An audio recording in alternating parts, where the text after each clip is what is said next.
дар мавҷ барномаи иттилоотии хабар.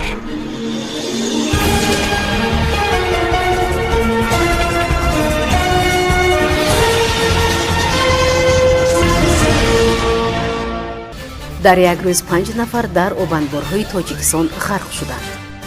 ҷаласаи фаъолони вилоят доир ба натиҷаҳои рушди иҷтимоии иқтисодии вилоят дар 3 моҳи соли равон. дар баҳор боғ бунёд мекунанд. майдони кишти картошка васеъ мегардад. дар як шабонарӯзи ҳафтаи сипаришуда дар ҷумҳурӣ 5 ҳодисаи ғарқшавӣ ба қайд гирифта шуд. аз ҷумла 4 кӯдак ғарқ шуданд. ҳамаи онҳо дар наздикии обанборҳо бидуни назорати калонсолон буданд. дар леваканд, рашт ва турсунзода ғарқшавиҳо ба қайд гирифта шудааст. хабар медиҳад кумитаи ҳолатҳои фавқулодда. Як садамаи дигар шоми 20 апрел дар ноҳияи шаҳри Туз рух додааст. кӯдаки 2 сола аз хона баромада ғайб задааст. ба гуфти наздикон ноболиғ шояд ба канал афтода ғарқ шудааст. наҷотдиҳандагон ҷустуҷӯи писарбачаро идома медиҳанд. кумитаи ҳолатҳои фавқулодда аз сокинон эҳтиромона хоҳиш мекунад ки худ ва фарзандони хешро назорат карда онҳоро эмин нигоҳ доранд. дар толори калони мақомоти иҷроияи ҳокимияти давлатии вилояти суғд доир ба ҷамъбасти натиҷаҳои рушди иҷтимоию иқтисодии вилоят дар 3 моҳи соли 2024 таҳти раёсати раиси вилояти суғд Раҷаббой Аҳмадзода ҷаласаи фаъолони вилоят баргузор гардид. роҳбари вилоят ҷаласаро оғоз намуда изҳор дошт ки мақомоти иҷроияи ҳокимияти давлатии вилоят дар моҳҳои январ-марти соли ҷорӣ ҷиҳати дар амал татбиқ намудани сиёсати хирадмандонаи сарвари давлат муҳтарам Эмомалӣ Раҳмон ва баҳри иҷрои дастуру супоришҳое ки аз паём ба маҷлиси олии ҷумҳурии Тоҷикистон ва сафарҳои корӣ ба шаҳру ноҳияҳои вилоят бармеоянд тадбирҳои заруриро роҳандозӣ намуд.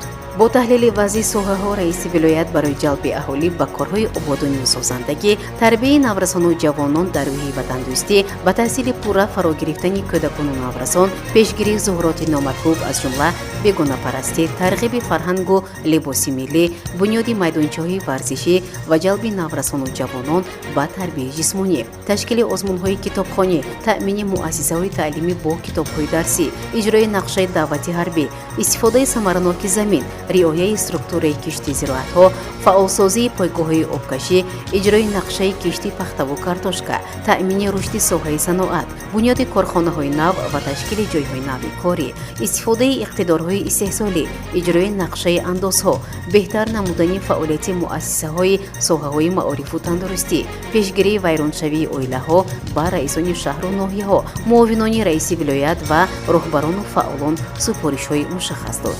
ҳамзамон раиси вилояти суғд дар охир изҳори боварӣ намуд ки сокинони шарафманди вилоят бо меҳнати содиқонаи худ ҷашни таърихии 35-солагии истиқлоли давлатии ҷумҳурии Тоҷикистонро бо дастовардҳои арзанда истиқбол мегиранд.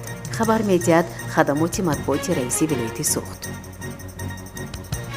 дар заминаи супориши раиси вилояти суғд Раҷаббой Аҳмадзода, мақомоти иҷроияи маҳаллии ҳокимияти давлатии шаҳри Панҷакент бунёди боғи навъҳои гуногуни меваро дар маркази таваҷҷӯҳ қарор додааст.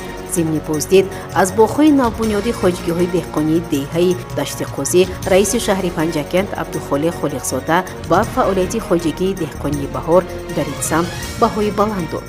гуфта шуд ки ин баҳор аъзоёни хоҷагӣ дар майдони беш аз 4 гектар 4000 бех ниҳоли ҳулул, 1250 бех олӯи сиёҳ, 2500 бех себ, 700 бех чормағзи паканаи нави амрикои Чандлер шинонидаанд. саҳмдори хоҷигии деҳқонии Тавҳид Абдуқайюм Набиев бошад дар майдони беш аз 1 гектар ниҳоли зардолу, биҳӣ ва ангур шинонидааст ва онҳо аллакай сабз шудаву гул карданд. бо дастгирии мақомоти иҷроияи маҳаллии ҳокимияти давлатии шаҳри Панҷакент ӯ дар канори ин боғи навбунёд ниҳоли дуд низ мешинонад. имрӯзҳо дар ҳама минтақаҳои шаҳри босонии Панҷакент кишти баҳорӣ аз ҷумла кишти картошка вусъат меёбад. баробари идомаи кишт дар як қатор хоҷигиҳои деҳқонӣ ва шахсӣ деҳқонон ба нарм кардани ғизодиҳии картошкаи барвақтӣ машғул ҳастанд. сокинони шаҳру деҳоти Панҷакент кӯшиш мекунанд ки ҳар як қитъаи заминро самаранок ва оқилона истифода баранд. дар мавҷ барномаи иттилоотии хабар.